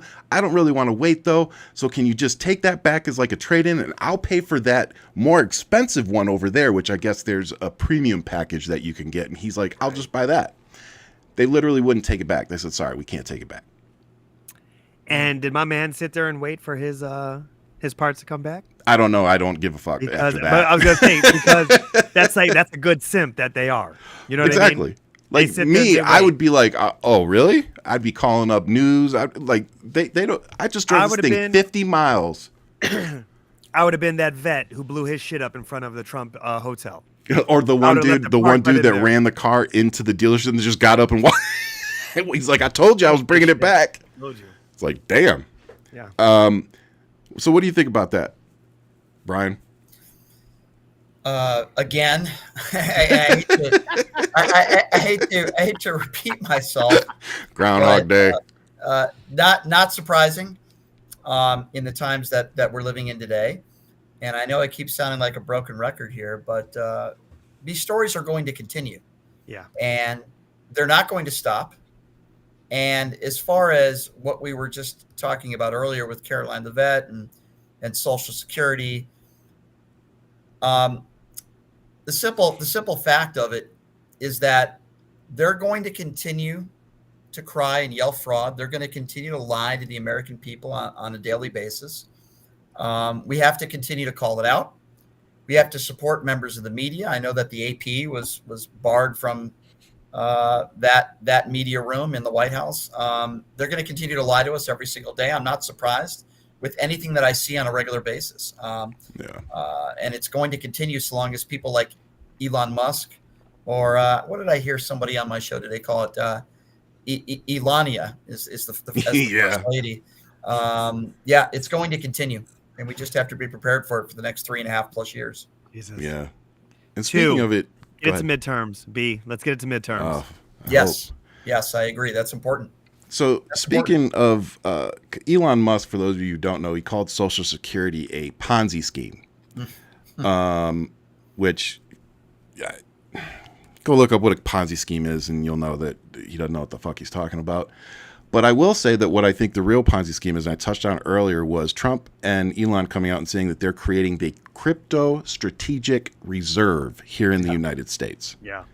Now, I don't know, and Ian, you're a little more familiar with crypto than I am. Yeah. But if I was trying to, I don't know, launder a bunch of money, would crypto be a good place for me to attempt to do that?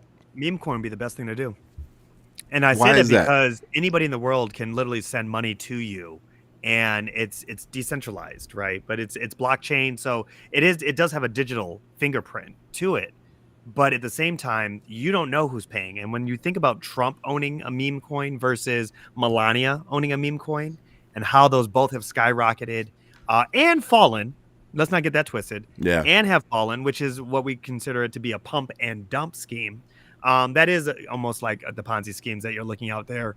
But one of the biggest things is, and I want people to pay attention to this, look at Trump's meme coin as much as possible, because especially when he starts making policies or things changing, see if his conversations change. So for a perfect example, him saying that there's going to be these tariffs and this is what's going on at 12:01 tonight, and then him backtrack or switch, see if money in his crypto has moved up and down, because you could correlate if he's making decisions off of who's paying him. That's one thing. But with Bitcoin, which is a steady coin, it is safer than, say, Doge, the coin. When you look at the fact that, and actually, Ryan, it was kind of my positive. I was going to save it for, but I don't know if we're getting to the end of the show, but we could talk about all of it all together. But my positive was like reaching out to Ryan and said, hey, oh man, by the way, like, crypto's like jumping today. This is on Sunday. I said, crypto's jumping today. Just so you know, I'm watching it skyrocket, like straight up. So I don't know if you're into that day trade or whatever. Like if you want to throw in a couple hundred or 1,000 and see where it goes and then jump out, you can do that. That's also a thing about crypto. It's 24/7. At least with the stock market, it closes at a certain time. There's weekends. You can decompress. You can get away from it.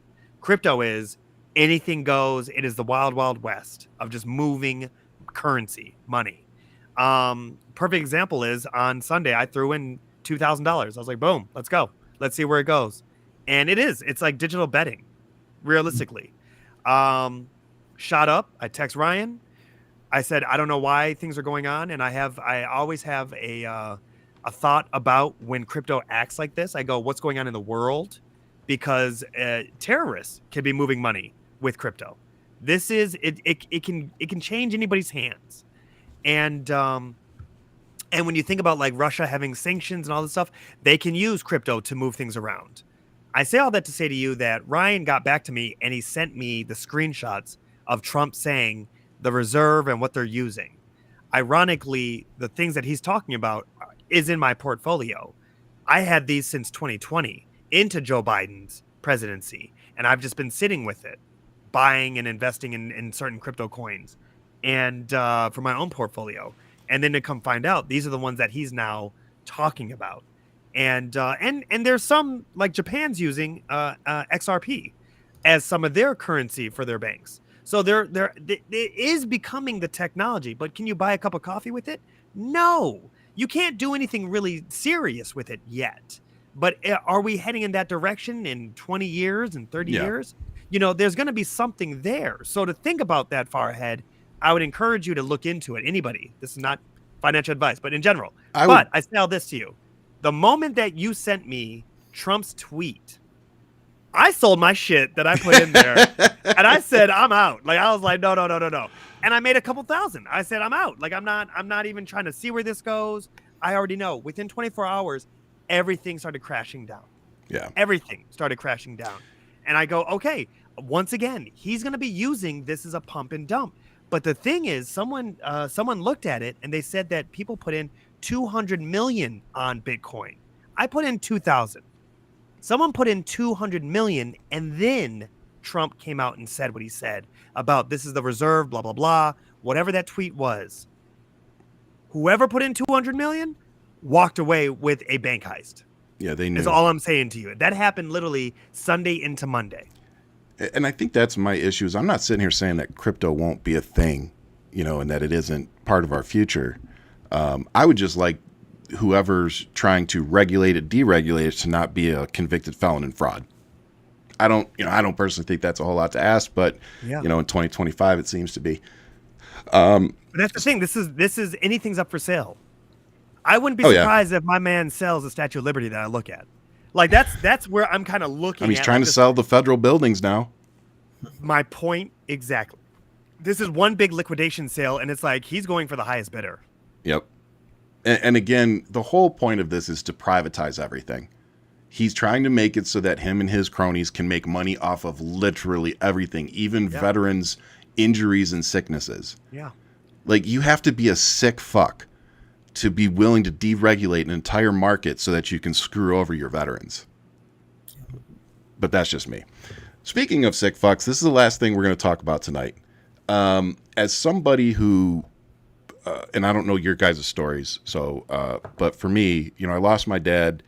He was 57, and before he died, he got a test done to figure out that it was actually genetic. And then out of my two siblings and myself, I was the only one that had it, that got the genetic mutation. So because of it, I had to have my colon taken out at 38 because I was already starting to develop cancerous polyps like my dad had. So because of all of that, you know, and everything I have to deal with on a daily basis because of cancer, this really pissed me the fuck off. So there was a kid there who, I think he was 13, who had cancer. And, you know, Charlie Kirk and the rest of the weirdos are all using him as a talking point. And the reason that it pisses me off the way that it did is because Elon Musk and the Doge department have already started canceling contracts that have to do with cancer research. And I believe one of the contracts actually directly dealt with children's cancer research. And the other reason it pissed me off is because if you've been following along for the last 3 or 4 years with me, then you might remember that Eric Trump was busted stealing $1.8 million of money that was earmarked for children's cancer research. Where did the money end up? It ended up in Trump family business accounts. So when you sit there and you let this man use your child, and of course they had to go out and find a child that wasn't white, and you let them use him the way that they did, knowing that he's literally making funding harder for cancer research, that they've stolen money from children's cancer research. The fact that the American people would actually be like, oh, this is what I voted for. Really? That's what you voted for? You voted for the dude taking money away from solving and helping more kids like that? Like that's really what you voted for? More importantly, I love this. Watch Trump's reaction when this little boy goes up to him. There's one more thing I got for you, a big hug. Okay, good. That's very nice. Look at that family you got, huh? Like, now, Very nice. I don't know if you guys are parents or not, or if you've been around a whole bunch of kids, but kid comes up and hugs you like that, you hug them back. And again, I'm not trying to start a cult. Go on YouTube, look up when Joe Biden was given a town hall, and one of the kids, I believe it was one of the brothers of one of the soldiers that we lost or something like that. But he was a family member of somebody that we lost, and he runs up to Joe Biden and gives him a big old hug. Yeah. And Joe Biden hugs him back and says, it's going to be okay. And it's when you look at that, and then you look how Donald Trump reacts to, any type of affection, to be honest, but particularly with kids. And it's just like, that's two totally different people.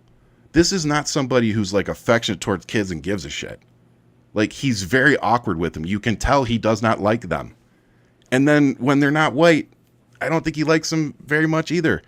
And the handshake was even weird. The handshake was like, I know I'm being petty here, but like the handshake was just he grabbed his hand like this. And what it looked like is, I've studied body language before, and you know how when they say, like, if somebody shakes your hand, it's straight on straight, like they view you as equals. But if they try to put their hand over top of yours when they're shaking your hand, it's they trying to dominate you. And that's why, a lot of people will turn your hand and shake it up. So it's your way of telling them, no, you're not going to dominate me. So it's just kind of, he puts his hand out like to try to put it on top of him. And the dude grabs it like he's shaking it, like you're meeting the queen or something. Nice to see you.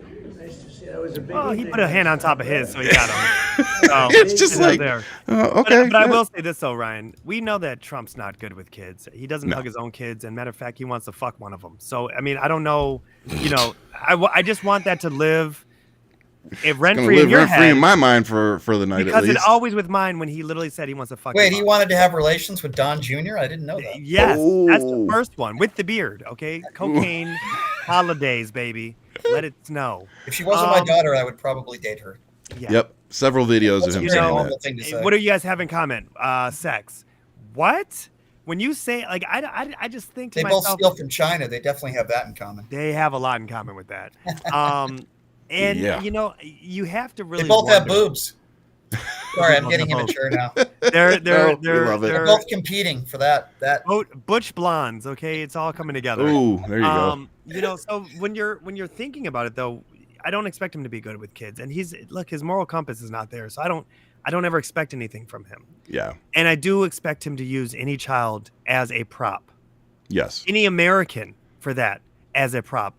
I'm waiting for him to show up with vets and have them at the signing of him literally canceling out all of the vets' fucking resources. And they'll be there licking his expect boot. that. You know what I mean? He's gonna find the 5 that are ready and dressed and willing, because that's what this has really kind of de-evolved into. Yep. This is what we're dealing with now. Yep. It is his core base that will continue to show up. Even at his funeral, they are going to be there with him. Yep. Let that sink in. They are never leaving him. Whoever these other people are who got suckered into voting for him, they got, as B said it, fuck around, find out. Yep. That's what this next 2 years are. If you make the same mistake come midterms, you only get what you get for the next 4 years. Yep. The reality is, pay attention. You know, when they keep trying to attack woke and wokeism, stay woke. I am never letting that go. Stay woke. Be alert. Be about your community. Pay attention to your neighbors. Pay attention to the injustice that's happening within your state, within your city, within your country. Pay attention. What injustice is happening in the world? Stay woke. It's not a negative to care about your neighbors. It is only meaning empathy. That's all it is. Yep. Simple. All right, fellas, with that, I think we're going to wrap it up here. So before I let Brian go, again, thank you, brother, for coming on. I know you've had a very, very long day. Yeah, Thank you. Thank you. It's been a long day. But with that, go ahead and tell everybody where they can find you, where they can catch your shows. Sure. Give them your info. I do a show Monday through Friday, noon to 2 p.m. Pacific Standard Time. It's on the radio. It's called Pushing the Limits. The website is pushingthelimits.live. So pushingthelimits.live, you can sign up for my YouTube page at PTL Radio Show. You can, check out my content on there. Of course, I'm on TikTok. I'm on Twitch. I'm everywhere else. But yeah, it's Monday through Friday, a live show. We take a lot of calls, probably an hour to an hour and a half of calls all over the country and the world every day. A lot of calls from Canada and the UK recently. So yeah, the best place to learn about me is pushingthelimits.live. And appreciate you guys. And Ryan, I've been following you on social media for a very long time. Yeah, so I'm man. glad we linked up, and I always appreciate it when you do my show, and appreciate the invitation to do your show today. Yeah, man, we'll definitely keep this going. This is we're all gonna have to stick together in this fight. I'll have more energy next time, I promise. No, dude, you did fine, man. Thanks for showing up. That's all that matters. Yeah, for sure. appreciate it. Seriously. So Yeah. make sure you go check out his show. Like he said, he's had me on a couple times. It really is a good show. And with that, I'm gonna go ahead and start our positives. So my positive for the week before we take off is I purchased a Rode Podcaster Pro 2. So if you're a podcaster geek or even maybe a music geek, you might know what that is, but it's a big old soundboard now that I'll have a mic hooked up to. But what it allows us to do is it allows us to take phone calls. So starting either next week or the week after, you are going to be able to call in and speak with us during the show. That's key. So we're looking forward to introducing that to the show. We look forward to talking to all of you and letting you guys actually get to talk with us and the guests. So yeah, definitely Extra forward, points to any Bart Simpsons out there that call with some Seymour butts. Let's see. Jesus. let's see if we get any takers on that one. But no, that's my positive. I got my taxes done, so I was hanging on to a bunch of money that I made this year because it was my first time making a good amount of money, and I got my taxes done, and they called and told me how much I owed, and I was like, that's it. I was like, so I can spend all this other money, and the guy's like, yeah, go ahead and spend it. So I bought a new podcaster that I can write off next year. That's what's up. But no, so what you got, brother? What's your positive? You already got mine. Oh, that's right, you did. Fuck Trump, and thanks for my Bitcoin. That's it. There you go. That's my positive. There you That's go. all That is the best positive out I will there. say like, subscribe, and hit that notification button. Eno Yes. and I are ready to go to bed. B, I know you too. You're ready to go to Telling you. Oh yeah. No, I can't go to bed. I can take a power nap, and then I got to put the show together for. Yeah, tomorrow. he's got to keep working. Yeah. So You better- that's you why better- we're gonna jump off so he can go to bed. There it But is. as There it is. always, much love. But no, keep no. fighting. But welcome to the Wednesday shows, guys. That's the number one thing. Yes. This is our new night. Welcome to the show. Same show, same time, different day. Like, subscribe, and hit that notification button. Yep, and enjoy daylight savings. We don't do that here, but we will now have a 3-hour difference between us, Ian. So, not looking forward to that. But outside of that, I'll leave you as I always do with much love. Keep fighting, but most importantly, make sure you all stay safe out there. Kick that outro.